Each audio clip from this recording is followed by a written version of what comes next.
Hi guys, and welcome to a movie review.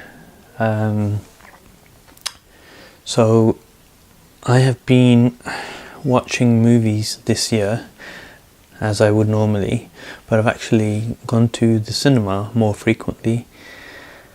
And yesterday I watched Aquaman, and I thought to myself, I need to write a review on this, and for Spider-Man, which I saw the week before.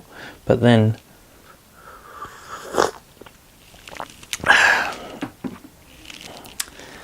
I thought to myself, I should film it. So I did a few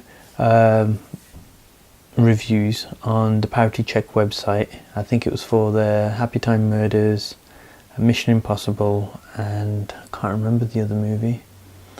But after that point, there was just so much going on with my events and exhibition side of things, so I stopped doing that for a while. So the original plan was, like I say, to actually film movie reviews. So I didn't want to start with a DC movie, and I didn't want to start with something like Creed, which was going to be good anyway, or the Happy Time Murders. So I thought to myself, let's just start with something that I love, and this first review is going to be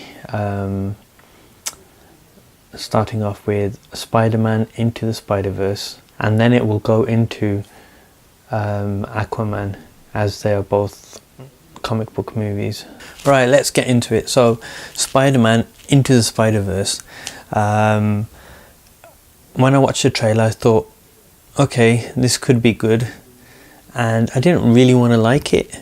I was like in two minds, and I thought to myself, do I really want to give Sony money for another crap Spider-Man movie? But this is the best thing about Spider-Man Into the Spider-Verse. It was animated, and the actual animated look to it was kind of different. And in the trailer I thought it's going to be bad as a whole movie, but it was actually really good and really refreshing, and it was so, I would say it made me feel like I was watching a comic book page come to life. And we've seen Ang Lee do that in the Hulk movie that he directed, and I liked it there too. A lot of people weren't really happy with what Ang Lee did with the Hulk movie, but it did feel very comic bookish, and it was just so much fun. I was just really enjoying myself watching it. It was just like, okay, I see where they're going here. Oh, they're doing this, they're doing that. It was just really good to see that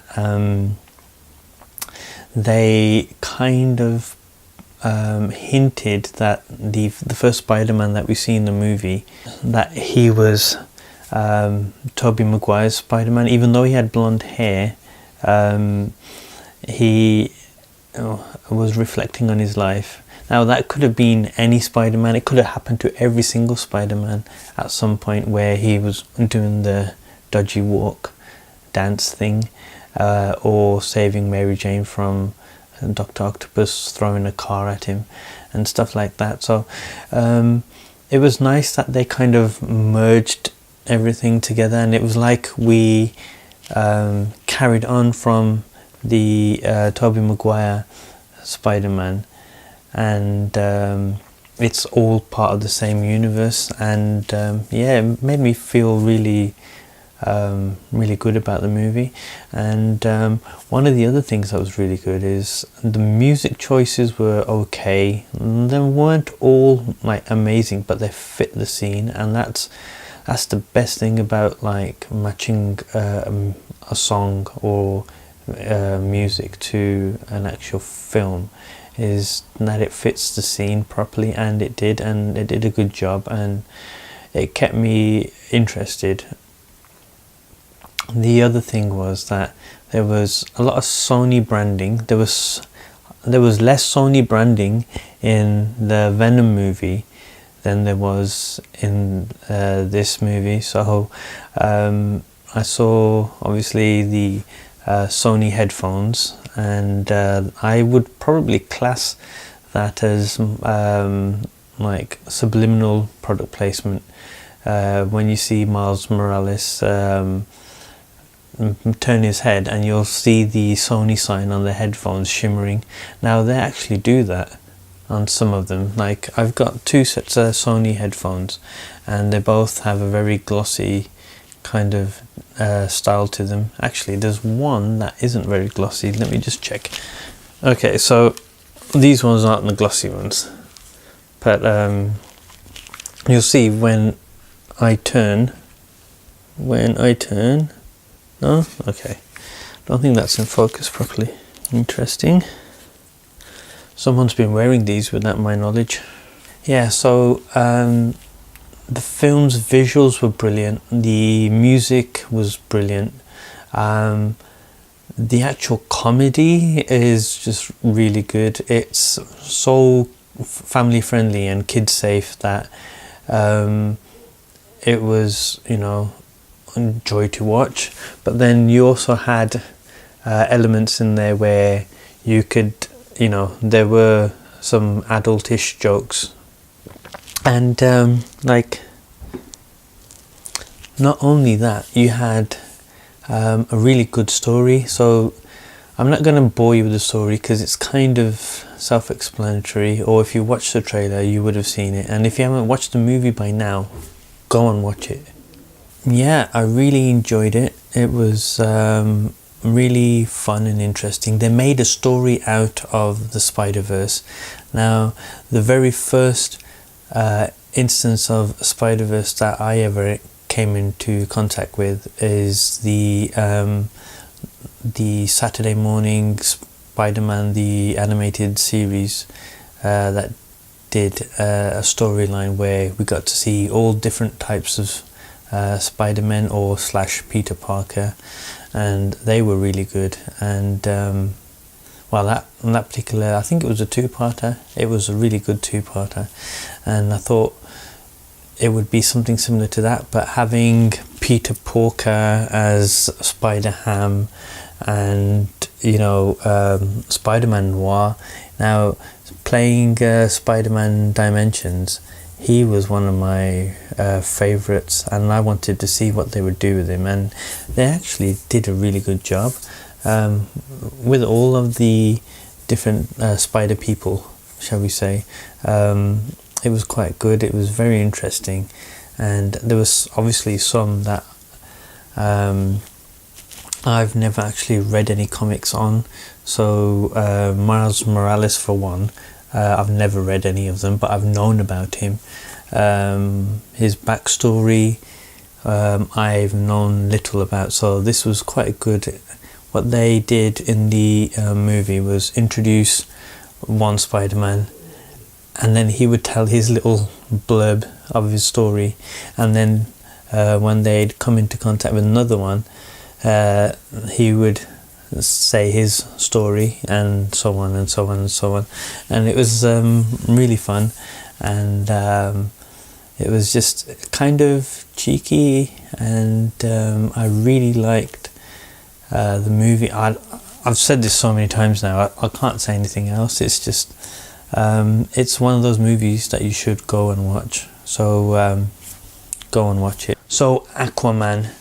Aquaman is a character I don't know very much about. I knew part of his backstory, and I've seen bits and pieces of him throughout the years in like DC cartoons or TV shows and whatnot, and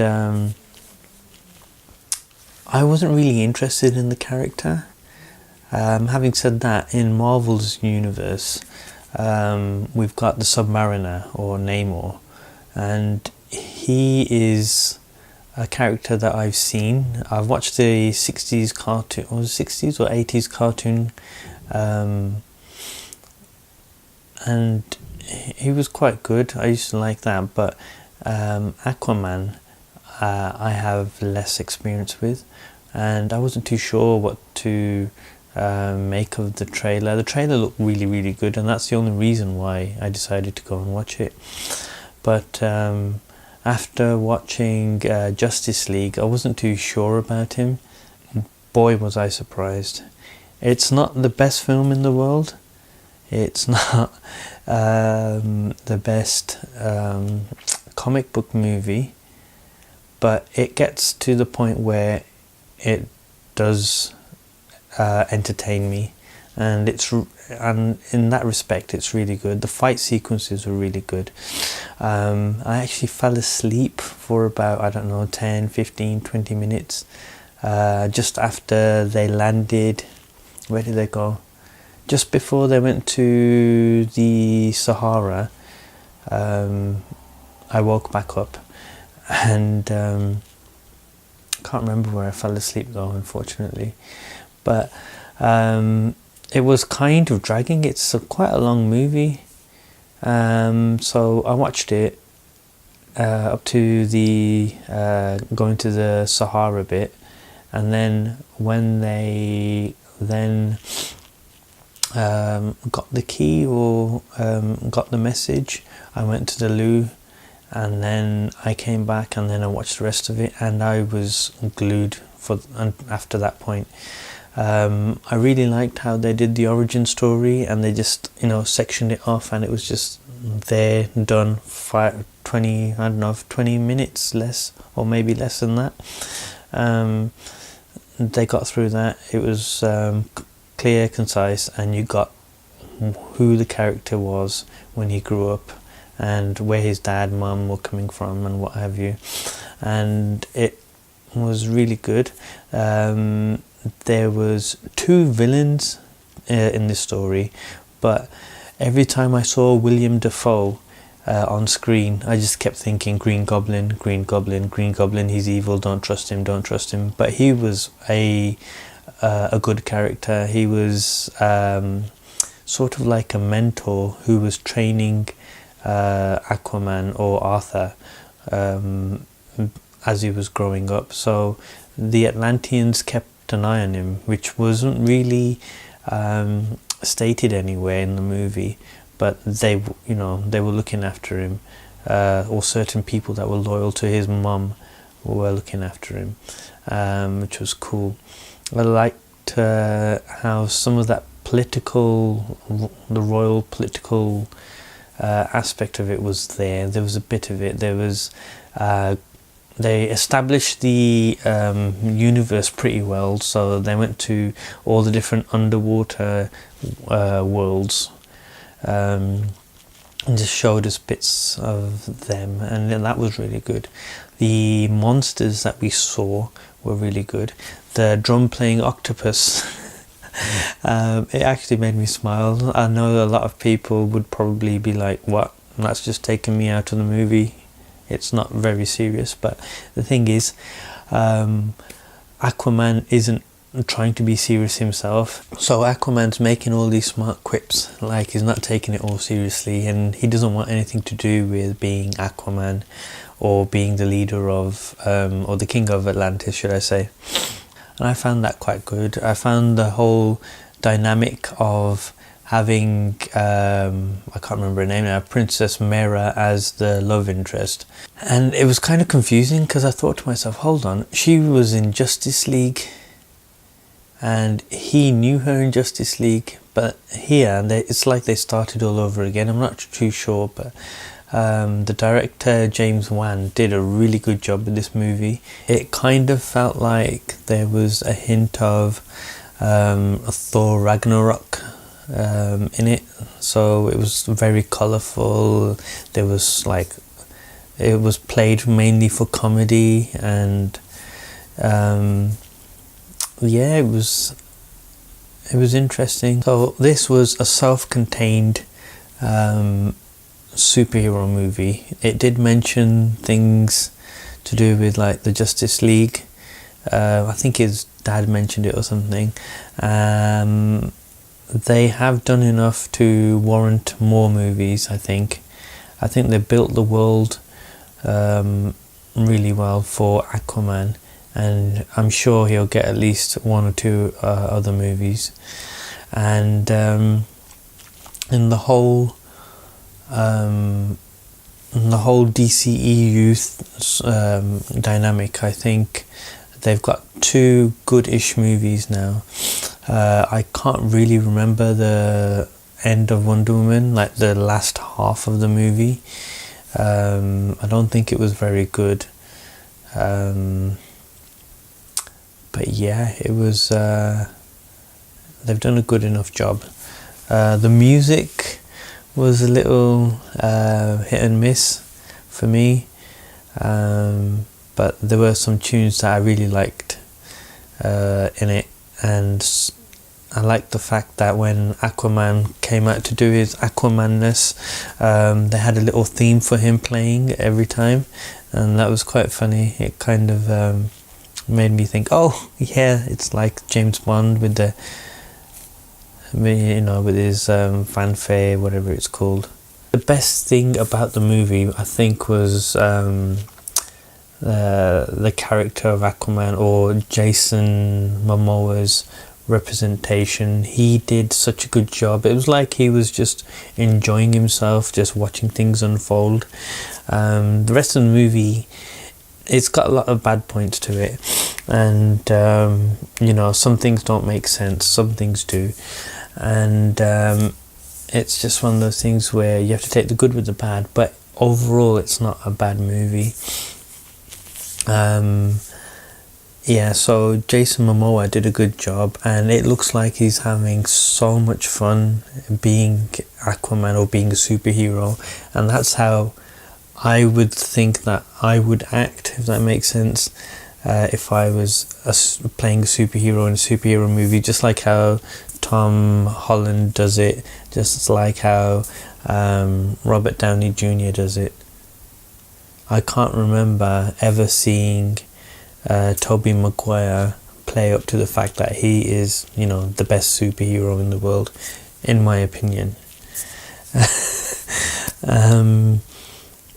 I don't know.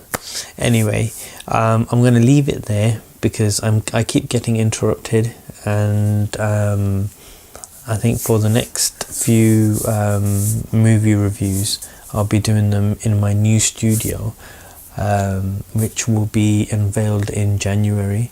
So until then, subscribe to my channel and like my videos, and I'll see you next time.